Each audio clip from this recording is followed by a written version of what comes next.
It's a statement that is being tossed around because I think it's applicable. The reality is that we're in a high interest rate environment.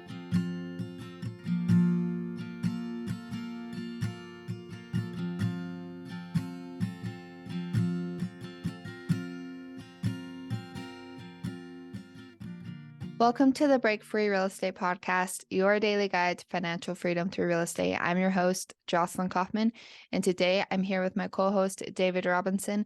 And today we're going to talk about dating the interest rate and marrying the deal. So I've heard a lot of realtors saying this within the past year, and apparently David has too.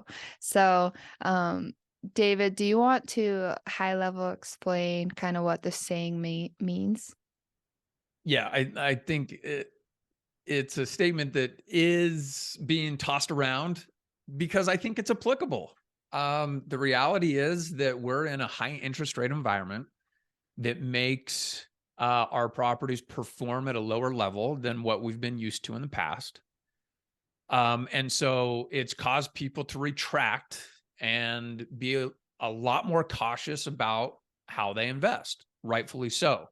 That being said, as we've discussed on other episodes, there's this concept of the Warren Buffett quote of "Be greedy when others are fearful, and fearful when others are greedy."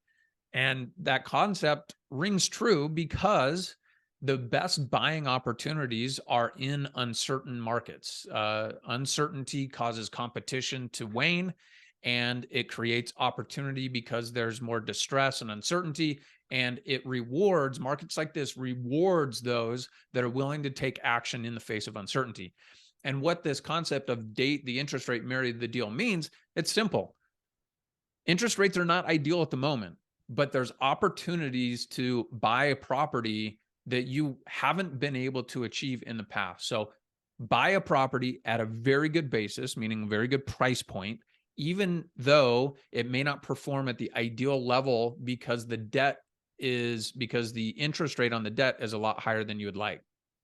Then once the market starts to recover, you'll have an opportunity to refinance and change the interest rate, take advantage of lower interest rates, assuming that they do come down. And I believe they will come down. I don't think we're ever going to get back to, the 3% interest rate again, sub 3% interest rate again.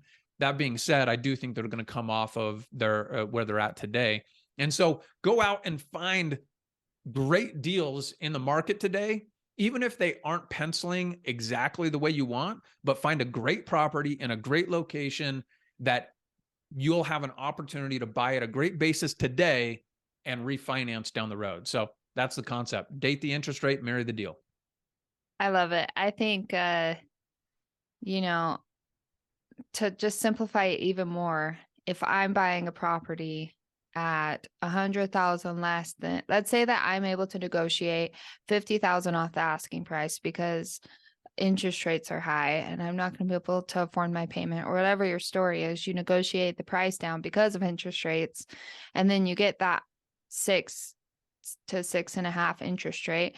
But then let's say in 7 years that interest rates are back down to like 4%, and then you can refinance into that 4% interest rate, maybe take cash out if you want, or don't, and now your payments go down a lot, and you're probably going to, if it's an investment property, you're going to have more cash flow.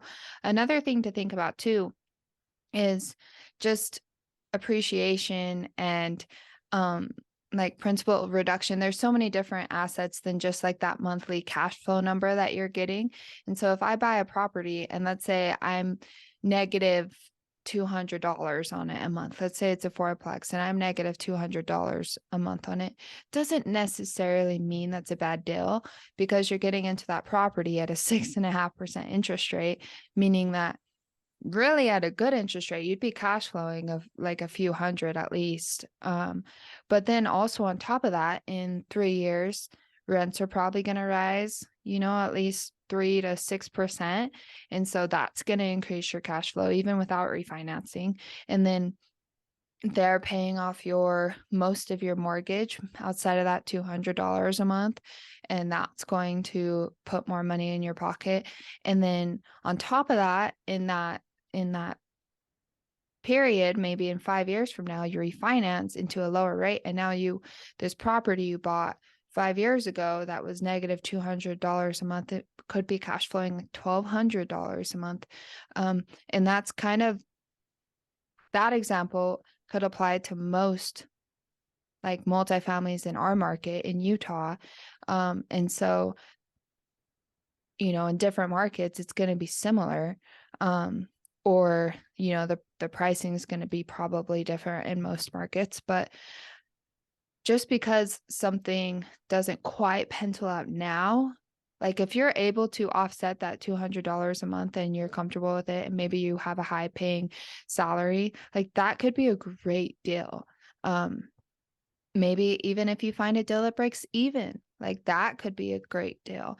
And so just don't get caught up in the interest rate, because there's great opportunity right now. And regardless of what happens in the next year, in 5 years, housing prices are going to be 15% higher than they are today. So if you are trying to wait for interest rates to go lower, like you are going to have higher house payments, and that you can't change in the future. And so honestly, in my opinion, I would much rather buy a house with a high interest rate at a low cost than a house at a high cost with a low interest rate. Yeah, I think the final word is don't wait. If you're in a position financially to buy an investment property, I don't believe that you're going to be disappointed in any fashion 5 years from now. So if you're analyzing a deal on a 5-year basis, you're not going to be disappointed that you bought that property today. Yeah, In fact, exactly. you might find that it was a steal of a deal in hindsight. For sure. Great insight. I hope you guys are less scared now to go buy. I know that I'm going to start really looking at some properties today for myself. So hopefully you guys do the same. That's it for today. For more daily investing tips and real estate secrets, don't forget to visit breakfreerealestate.com and make sure to like, subscribe, and share our podcast. We will see you tomorrow.